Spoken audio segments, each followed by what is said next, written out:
This video is gonna cover going over the forwarder a little.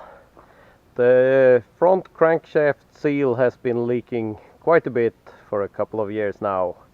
It's not extreme, but it's enough for everything to be very oily, and it's very annoying. So this video I'm gonna tackle replacing that.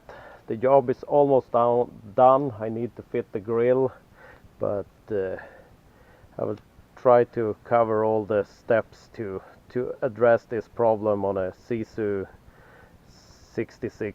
CTA engine. It's probably very similar on other SISU engines. It does require a few special tools, but more on that later. Hope it helps someone out. Have a great day.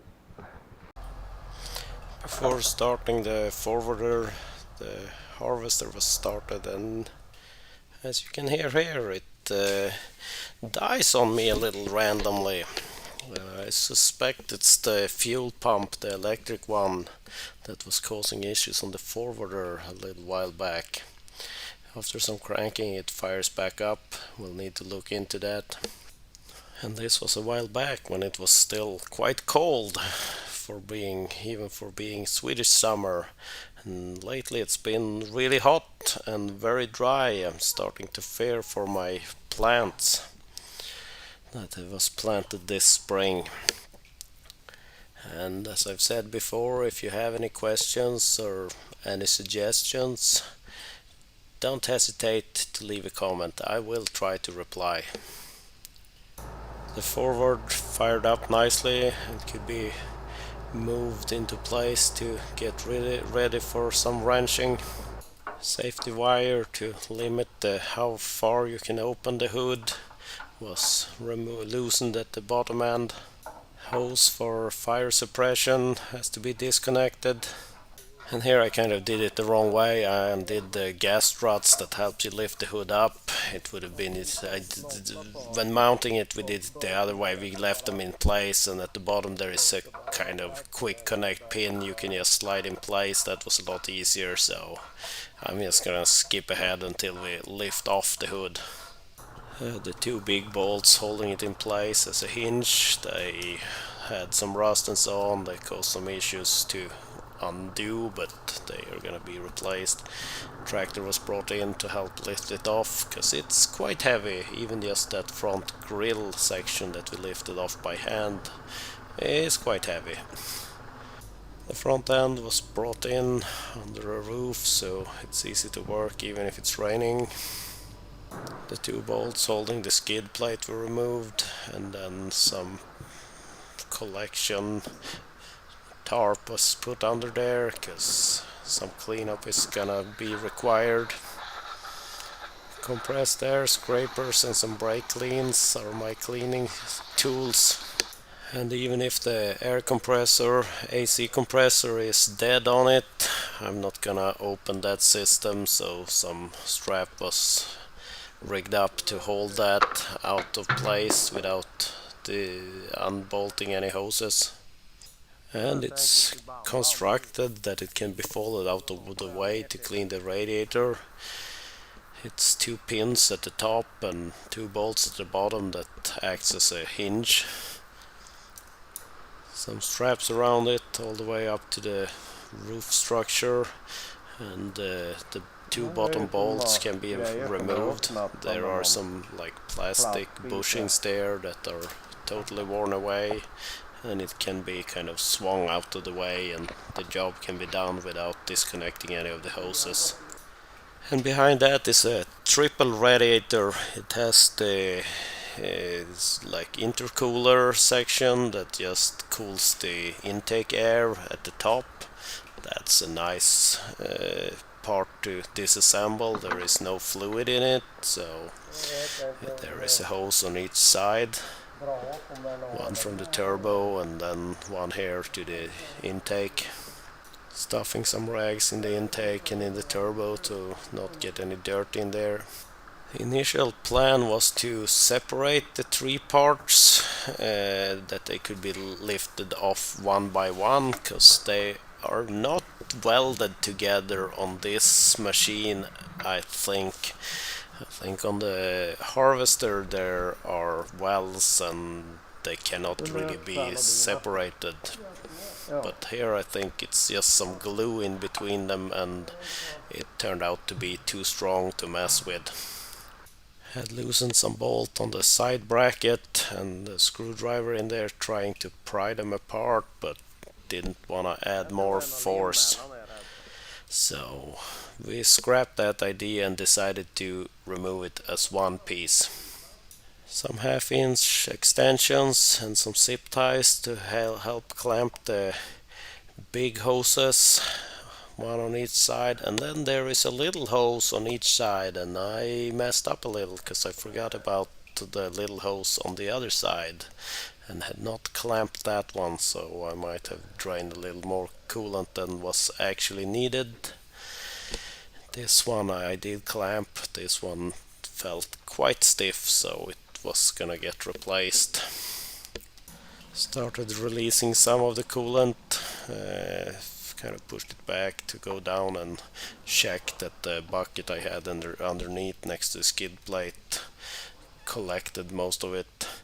Turned out I had missed a little, but we have some sawdust that can soak up any spills like that and get disposed of properly. And the small one that was old and stiff was quite hard to get. I was contemplating cutting it, but I didn't want to do that just yet. But after getting some lubricant under there and some pliers to work it, it eventually let go. Figured this one being at the bottom would drain most of the radiator, and it never stopped draining. That's when I realized I had a small one on the other side that was still hooked up and not clamped, but that was not recorded because I got quite stressed at trying to clamp that one. Here you can see it's some plastic pieces and some welding pliers was able to clamp it. Had some water bottles that were the correct size to act as a plug for the big hoses, just as an extra security should the zip ties and that clamping fail. They are quite stiff when they are full of water, so it should be a good security. And next up was the bottom section of the cooling package. That's the hydraulic cooling with 2 hydraulic oil lines on the right side of the machine. First one came undone quite easily, and once pulling them apart I had some oil plugs ready. Turned out this one going into the hose was a little on the small side, so luckily the big one wasn't that far away, but I knew I was gonna spill some oil, but wasn't too bad. And with that disconnected, it could be folded out of the way and the next one could be attacked. I've been here wrenching before since I had issues with the thermostat, hydraulic thermostat early on the machine, and the access here is limited and the bottom hose was tight on there. I didn't want to start cranking too badly without holding against it since it's bolted into the aluminum radiator, so getting a big monkey wrench in there to kind of hold the fitting while cranking loose the hose was tricky. Once it was cracked loose, some more cleanup was done before actually loosening it. Some zip ties were added just as an extra precaution to ensure they get connected at the correct location on reassembly. Bottom part of the radiator is held in place with the 2 nuts, and there is kind of a rubber vibration damper. I was a little worried that the nut wouldn't come off. One was pretty darn tight. If the rubber vibration dampers had started spinning, it would have been a big issue. With the bottom mounts, nuts removed, some big washers down there. The fan blades need to come undone to give it wiggle room enough to get the radiator out. and I've been here before. I've changed the coupling, the hub for the fan, because it has the high-low speed on the fan included in the hub, and that wasn't working, so that was replaced with a used one. So I've been in here before. There are two nuts, or was it bolts? I can't remember. I think it's nuts on like a pin bolt in the engine here, holding the top mount. It's a big heavy bracket, and there are two bolts at the top or nuts with vibration dampers at the top also. With them undone, it seems I lifted it out. I can't remember if it was pin bolts or normal bolts, but the bracket is quite easy to get out of the way. Time to climb the ladder again to add a chain block to the roof structure to lift the radiator out of the way. My dad had mounted two of those like metal strips with some holes in them to some of the bolts holding the side brackets for the radiator assembly, and then a little strap to start lifting it. Careful lifting. The chain blocks are nice, very slow, ensuring that the fan blades are not getting caught in there, and you have to kind of tilt it forward a little as you lift, and it's coming up nicely. Once down on a chair, we could lift it and move it over to the side and get it out of the way. Quite a lot of build-up under there, we'll need some cleanup. Decided to remove the hub for the fan and the fan blade out of the way for easier access for everything that's need to be done after this, and make it easier to clean up. As I've said, I've done this before with the radiator in place. It's a lot more space now and a lot easier. And with all the bolts removed, it can just be lifted out of place and put aside. Generator belts need to be removed, alternators, because the pulley at the bottom will have to come down. I was planning to send the electric connection for the hub with the hub itself, but this bolt up here was kind of seized and I couldn't get it undone, and I figured I would have more access now and it will be replaced. I'm not sure what's happened to it, if it's rust but after some struggling I thought I would have to bring the grinder out here, but it came undone slowly. Even with the tension all the way off, I could not remove these two belts.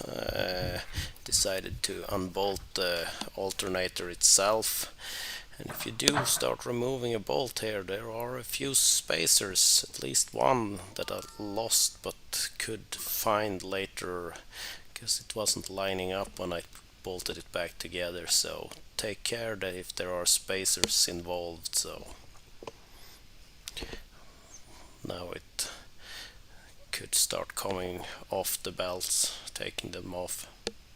Had done some cleaning that was not recorded, and then I brought in a small rotary tool to do a few small marks so I can get everything lined up on reassembly. Gave the tools a little tap to ensure they were seated properly, and everything here came undone very easily. I was worried they had used some strong Loctite here or something, but didn't seem like it, so that was nice. So the belt pulley and I think it's some harmonic balancer or something out here that can come undone. Before removing all the bolts, I tapped it with a rubber mallet to see if it would start moving, and it did so quite nicely. And with bolts removed, the belt pulley came undone, and it has a pin in it, the balancer, so it lines up in just one spot with the belt pulley. Undid the shroud on the radiator to do some cleanup. It's hopefully never gonna be off the machine again. and you will never get as good access as when it's off the machine. Was able to borrow a socket that was custom ground to fit that special nut on the crankshaft, but turned out that was meant for a 1-inch drive, and I didn't even have an adapter to that, so we're cutting some plates to fill the gap. The extra filler plates needed a few taps to go in there, and then I have a 3/4 inch to 1/2 inch adapter, so it's not perfect by any means, and I've borrowed an electric high power impacts, but time to see if it will do the job. Some taps to ensure that the socket is seated as good as it possibly can. And here we go. And it slowly starts moving. Yes, it did the job. Was hoping this was gonna come off easy, because this crankshaft has splines on the hub for the pulley, but it requires a little bit of pulling. Some of the models have a conical connection, and you need a lot of pulling force to remove this. Luckily I had a cheap 2-jaw puller that did the job very easily, because it didn't take a lot of force at all to pull it out. Hard to see here, there are kind of 2 lines where the seal has been riding, but there is no real groove to talk about, just kind of a difference in color, so that's very good. I'm saying here in Swedish that I can feel it, but it's very barely felt with the nail. It's very minor. And some more cleanup, and if you look around, I've cleaned the front of the engine. I've scooped up a lot of that build-up where the radiator was sitting before trying to pull the seal out. Taking some measurements how deep the seal was sitting. We'll try to change it to like 1 millimeter further out when installing the new one. And I had one of those hooks made to pull like a spring, and I went in there, but there is like a metal splash plate sitting behind the seal, and in the beginning I was actually pulling on that metal plate and made a little dent in that. I don't think it matters, but once I was able to just hook onto the seal and give it a little tug, it just jumped right out. And here you can see that kind of splash plate I was talking about. It has kind of a ridge on one place, one side, so take note on that if you pull one of these apart. And the manual calls for a seal driver here to ensure it's going straight. I just made sure to go around it, slowly, gently tapping it in place. And it looks like the rod here is big enough to hit the like sealing lip, but some material had been removed to ensure we didn't just hit the outer rim. And taking care, measuring, it's easier to drive it in further than pull it out if you go too deep, so I kept measuring and making sure it was even and square a few extra times, and tapped it in gently, slowly, a little further as I went. Some grease was added to the seal. I had ran out of power in the camera. Just used a rubber mallet to hammer it into place far enough that the nut will start grabbing. And I gave it the full beans that the machine could provide. I still didn't fully reach my marks on tightening it. I'm missing a couple of degrees, but it should be tight enough. It's maybe 3-4 degrees off the mark, so I don't think it will come undone. Time to start putting things together. The shroud went back on. I tried to find, I thought I had video of, but I'm not sure if some file was corrupted or what happened, because the old seal, if you push down on the sealing lip on it just with your finger and kind of compress that, it cracked on you. So for sure the old seal was very brittle, so in dire need of replacement. The storage compartments in the front is getting a clean up. They're quite rusty, and my dad had cleaned up under the radiator and painted that, looking real good. I did find that video recording of the old seal, and maybe it's hard to see here, but as I push up on it, it just cracks and breaks. It was that bad, and I'm guessing that plastic and rubber might shrink over time and heat cycles and everything. Found a couple of loose bolts here that were tightened up and the rest checked. Balancer and the belt pulley could go on.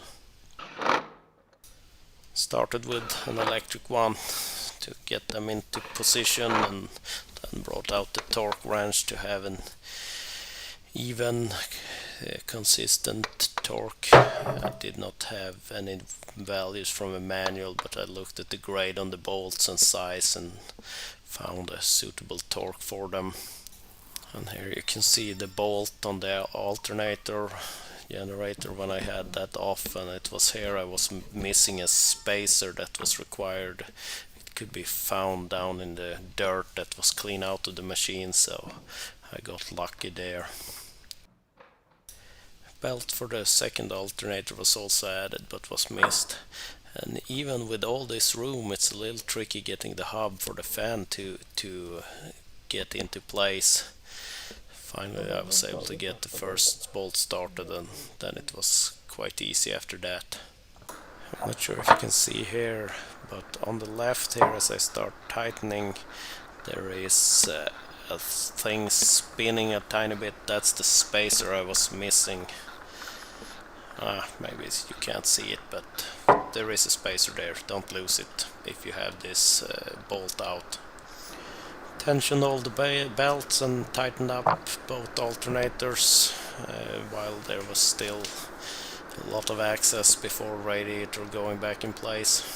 I can't attach the fan blade because that needs to have some movement to be able to get radiator in place. And I had missed cleaning up the fan blade while it was all off the machine, so that was done on the machine, so I had some more cleanup to do before mounting the radiator after that underneath it. Stupid. Starting to hoist the radiator back up. It was a little bit of a struggle getting the lower mounting points to line up and slide into the holes where they sit. But after some struggling, going up and down, pulling on it, trying to get it, it ended up going in there. Take care, don't pinch any fingers if you're tackling this task. At one side it started to go where it was supposed to do, but the other side took some persuasion, but finally got it there. Getting that bracket for the upper mount in place, and here you can see me sliding it onto. It sits on pin bolts that are bolted into the engine, and then there are two nuts holding it, and there is also a small heat shield here shielding the alternators from the exhaust manifold. Don't forget that. With the upper part started to hold it in place, the bottom nuts could start going on there. Took a little bit of fiddling because it's not a lot of space down there. I hope you have tiny hands and dexterous fingers if you tackle this. or someone that can help you that have that attribute. Hydraulic hoses were next. Once all the mounting points were nice and tight, the lower one went on there without too much trouble. Upper one was also no real issue, only that I was able to spill some fresh oil on my recently cleaned area, but what can you do? Might have a little oil on the lens for the camera, but the fan blade was next, and here you also want small dexterous hands to get the bolts into place. Made sure all the bolts were nice and tight. And the trickiest part of it all might be the electric connection for the hub for the high-low speed. Eventually had them in place, and a ratcheting spanner could be used once they were somewhat tight. Even if the swing here wasn't very good, eventually it was tight. And the new bolt, where that C-stop one that held the kind of bracket holding this electric connection that was seized when on removal. That one small hose I had forgotten to clamp on removal felt quite old and stiff, so I decided to replace it. It kind of connects up to the expansion tank on the coolant system. It refused to come undone on this Y connection, but cut a slit into it and it came undone easily. New hose going on there. The other hose I wanted to replace connects to the bottom of the expansion tank, and that was already drained by now, so that wasn't a problem, but it was a little tricky getting it to come undone. It has a 90-degree elbow, little short piece here towards the end also. Was eventually able to get that one undone, remove the clamp where I had plugged it. I'm gonna just reuse the clamps and that 90-degree elbow. That will probably come back to bite me. Getting the new hose into place, try to follow the same routing as it had before removal, and then fitting that short piece with the 90-degree elbow. Both ends were connected without issues, added some zip ties to some places to hold some things in place the way it was before removal. It has worked for many years probably. Quite a lot of the paint from the radiator was kind of stuck to the rubber in the hose. Used a screwdriver and a dull knife to kind of scrape away some of the paint. Was worried it wasn't gonna seal super well with all that kind of paint stuck to the rubber. And it was the same with the big hose on the other side, so try to remove as much of that as possible, and then they were connected. Clamping could be removed once everything was in place. Next up, pipes for the intercooler at the top, the nice ones without any fluid in them. I should maybe look at replacing these rubber couplings. They look a little worn, but I think they will last a little longer, I hope. Some more coolant needed to be mixed. I brought out I'm not sure what this gauge is called, but you can check the how cold weather the antifreeze can handle, and the mixture in the machine was actually quite heavy mixture, down to like -45 Celsius on the scale. What I mixed now was closer to 35 Celsius. And they will not be used if it's that cold anyway.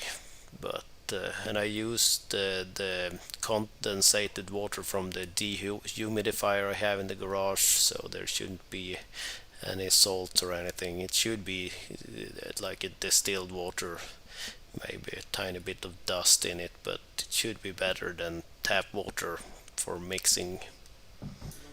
Looked at the AC cooler condensator, and if you remember back to the beginning, there were some kind of plastic spacers here that was very worn. We cut some pieces of some hoses to replace them. Cleaned out the skid plate. A lot of the dirt from further up had been collecting here. Tried to clean up around the oil sump also. It's apparently not uncommon that the seal on the oil sump is leaking on these engines also. Missed actually bolting the AC condenser in place, and the upper part with the quick connections. I added some rubber spacers there too. And the machine fired up very easily. Coolant was also added, I might say. The hood was lifted back out, and I'd seen on removal that it was very black inside on one side, and I think that's back from when the exhaust manifold was cracked and leaking. So we're gonna do some cleanup. And if it's like a flat, smooth surface, I found these scrapers to work very well on baked in dirt. And then a little brake clean and a rag. And this might take the record for worst camera angle, but here I'm reinstalling the top mounts on the gas struts and the wire that limits the swing of the hood before lifting it into place.